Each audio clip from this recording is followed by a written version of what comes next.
Rangers officially start the second half of the season tonight against the Guardians, 6:30 pregame, 7:05 first pitch right here on your home of the Rangers, 105.3 The Fan. So this is a broad question, and we can stop down on any specific part of it you want. All right, but this part.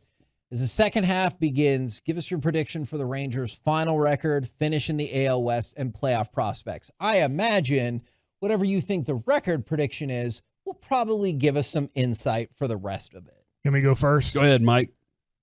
90-72. So a little above 500 in the second half.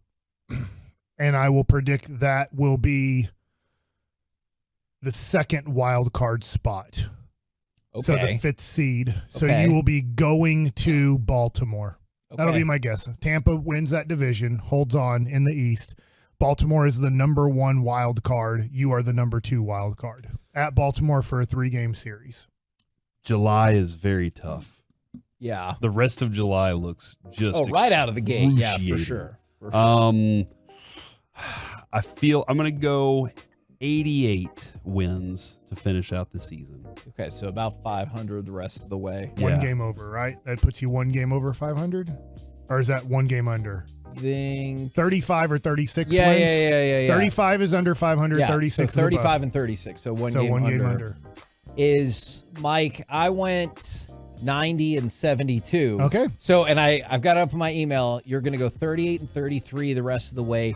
Get you second in the AL West, but more importantly, it does get you a wild card spot. And I think we've talked about this before. To me, that's a win for this season. For You sure. won 68 games last year. If you're up to 88 or 90, Yeah. that is a massive improvement. And hopefully you'd win a 3-game series and get into the ALDS and you'd get some home games here. You know, and I won't put it out of the realm of possibility to maybe get the 1 wild card spot, but right now Baltimore, is a little bit ahead of you record-wise, and that's already the number 1 wild card spot. So you'd actually have to make up ground on Baltimore if you didn't win the division to get the home field for the 3-game wild card series. I like this team. There's a lot of positives to look at with this team, a whole bunch. In a way, they should have more wins than they have. With the seasons that a lot of these offensive guys have had, you should have a better record overall, but you've lost some games that you should have won in the 7th, 8th, and 9th inning. They're going to have to make a trade. They're going to have to, because I'll tell you what, if they keep this same team and they don't do anything, same starting rotation, and you're going to have injuries in the second half, Heaney's going to need some time off. We've already talked to Boch about that. He's not going to be able to make all of his starts. Your same bullpen problems are going to exist then. There could be a John Gray injury for a couple starts. There could be a Nathan Eovaldi, injury for a couple starts. That happens to all teams, and I don't expect it not to happen to the Rangers in the second half. I think you're looking more at an 85, 86 win team if they make no adjustments to the bullpen / rotation through trades. But if they can get a Stroman, if they can get a Kendall Graveman, or, I know we talk about Pittsburgh. It'll be interesting to see if Pittsburgh really does give up on the future of their team. But you're going to have to make a couple of trades for at least 1 quality right-handed reliever to pitch your 8th or 9th inning, if not 2. And I would really like to replace Jacob deGrom in your rotation with somebody you feel more comfortable with. Shohei would be great. Yeah, if you get Shohei, I'll tell you what, if you get Shohei in the next 2 to 3 weeks, I will put them back to 95 to 96 wins and winning this division and having a chance to win it all. But if you get Shohei, no reliever. I don't think you can win in the playoffs. Okay, all right. I'm not saying win a series, but I don't think you can ultimately win the ALCS and the World Series. I think in a 7-game series, you got to have a better bullpen. The bullpens that you're going to be a 5-6 inning starter in the playoffs. It just is what it is. The other team's offense is going to make you throw pitches. You're going to be a little bit fatigued. You're going to have to get 4 guys to put up 4 zeros. You're going to have to get 3 guys to put up 3 zeros. And you need more. If you need those zeros to win in the playoffs, you need a few other guys. If Bo, let's get rid of the Shohei idea for now. But You make, and I don't have the names, but Okay. if you get a reliever and a starter, I- in my opinion, that changes everything I said earlier. For sure. And I believe Chris Young is attacking and trying to find the right fit, the right piece. He's doing his research, trying to make the right trade for this team. I think that changes everything. And I don't know how much we've talked about this. I'm going to throw this out there, and y'all might be like, that's stupid. I disagree. Is these next, let's just say 3 series, but you could trickle into the Houston series if you want. That might show what all you're buying. I believe that the Rangers will buy one way or another, but let's say you talk about how tough it is.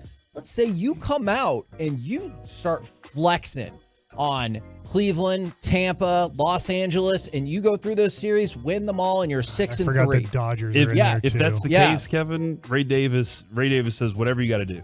And that's kind of what I think. And like, again, let's just throw Houston in the mix. You go through, that's a tough stretch, and you go 8-4, and you reassert, like, you just ran through some really good teams or did very well against some real good teams. Does that expand the envelope just a little bit about maybe what you're willing to deal off, where you're like, okay, hey, these guys Yeah. are showing? Yes. Yeah. Okay. Let me ask you the opposite question. Rangers go 3-6 in their first 9, which is very possible with who they're playing. Do you go, we got to back off of trading prospects to help this team out? We have to back off of how much we try to go after 2023. I could see that, but I wonder if it wouldn't just be back off prospects, though I do see the possibility of that, but stay away from rentals. You know what I'm saying? Like, maybe they still try to make a move. I like that answer. But it's a move with, like... If it's for Dylan Cease, it's not for Marcus Stroman. Yes. We're not trading for Marcus Stroman, out of the question, because we know that in the offseason, he's probably going to want a 3-year, $75 million deal. And so now we have to compete with all the other teams that desperately need starters, and it could get to 4 years and $100 million, and we don't want to do that. So we just ended up trading Luis Angel Acuna, I'm just throwing out a name there, for Marcus Stroman for 2 months. That doesn't make sense. Yes, agreed. You know? Agreed. From the 918, will the Rangers trade for a pitcher with DeGrom out? I think, like, you're far enough away from the DeGrom being out issue that you're already, like, thinking about a trade. This is an interesting question. We haven't talked about it for a second, and they might just not know.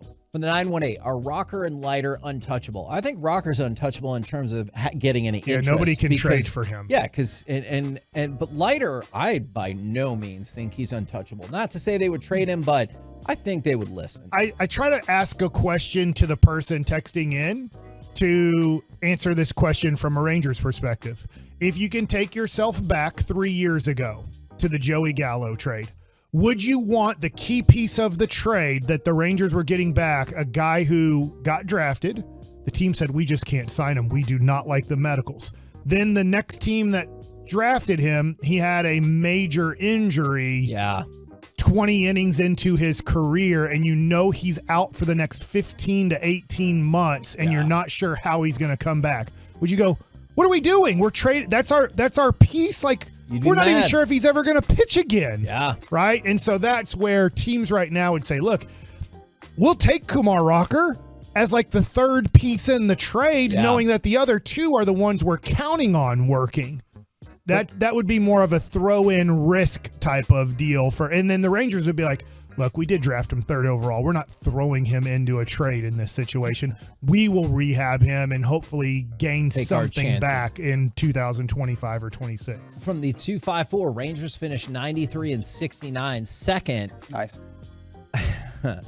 But win in the wild card round. And then I just wanted to address this. I guess this is not my take at all, but for the 817, we started out the year so strong, and y'all were high and mighty on the Rangers, and now y'all think we can barely finish above 500. I believe Corey said 88 and 74, so 14 games over 500. And we said 90 and 72, 18 games over 500. I think they're saying in the second half, the 71 games. Does that person do they watch baseball? One. 3-7 in the last 10. Yeah, and they're 12-19 in their last 31. Are we just supposed to eliminate that and go, don't look at that? Look at 40-20. We looked at 40-20 and go, wow, look what they're doing. And then over a 31-game period, they played a certain type of baseball. They struggled to win games. In 31 games, they won 12. Are we not supposed to look at that? I would love to know from that person. I picked 84 wins to start the season. I've adjusted to 90. Is that being positive or is that being negative? Yeah. But to Mike's point, I changed my mind, and I now have the Rangers going 40-20 out of the break to jump up to 92-59 and maybe 99. And that is based on them making a trade, making a move, or if they make a move, you give it even. They went 40-20 without needing those moves. If they make a move, if they make an adjustment, Kevin, undefeated in the second half. Wow. All right, somebody did text that in, by the way. They said 122 or 123. You do this job. The one thing you always hear We're about predicting fart knocker. Yeah. What do you want us to do? I don't know. They might lose all their games. They might win all their games. They haven't played yet. We'll find out. What you want me to say? Let's not say. Let's just give box scores. We'll find out. All right. Let's give can't do that anymore. For the next LA 30 Times minutes. stays I'm now. going to just read stats. Yeah. What are you, Elf? I didn't say that. You know, when we talk about aces, DeGrom specifically, what do we talk about? If you've been having a slump, when it gets to him, you won't have a slump, right? That's the reason you get DeGrom, is if you're in a season, if you're having one of those times where you're on a 4-game skid, when it gets back to your ace, he gives you the belief that you can win that game. Evaldi's acting like the ace right now. Sure, absolutely. And it's a different thing whenever you go, oh, hey, crap, DeGrom just won that game for us today. Oh, and Evaldi just won another one. That's 2 in a row. It's very different when it goes Evaldi and Gray, and now you're trying to pick up that third with those guys. So it's going to be a struggle unless they make a move. And then if they make a move, undefeated in the second half. And then, Corey, I hope this isn't rain on your parade. Trading for Shohei doesn't make sense to give up so much for a rental. Again, that goes back to where do you sit at this point in time? If you blaze through those first 4 series, I don't know if I do agree with that. Like, Texas showed they were one of the best teams in baseball in the first half of the season. Agreed? Right. If they start the second half and they're on fire, I don't think I do agree with that. Now, we might see what they want back, and you're like, okay, well, we can't do that. Or Shohei might be like, I have no interest in going to Texas. But I just disagree with the concept of don't do this for a rental if you are on the cusp of doing something potentially amazing. Yeah, that could be the thing that sends you over the top. I mean, Cliff Lee was a rental. What did Cliff Lee get you? You weren't going to the World Series. You weren't going to the World Series without Cliff. You weren't going to beat Tampa in the first round. Yeah. You lose in 3 or 4. You either get swept or you lose in 4 games to Tampa if Cliff Lee's not on that team. And I stand by that. And every player I've ever talked to, Derek Holland, David Murphy, Ian Kinsler, Michael Young, every player on that team knows without Cliff Lee, they are not getting past the first round. They're not getting past the second round because Game 3 was such a pivotal game in New York. And so they're not making it to the World Series. And let's say Blake Bevan would have turned out to be awesome. I still agree that was the right move. We were at the airport. Was it last year, Mike? Yeah. Was it his aunt? I believe so. Yeah. Blake Bevan's aunt was sitting across from Mike at the airport, and Y'all started chatting it up. I think she knew as much baseball as Mike, man. It was really interesting. Like, she was just chatting, and Mike was like, hey, I know baseball too. It is. She did. She did. Okay. It was fun to watch.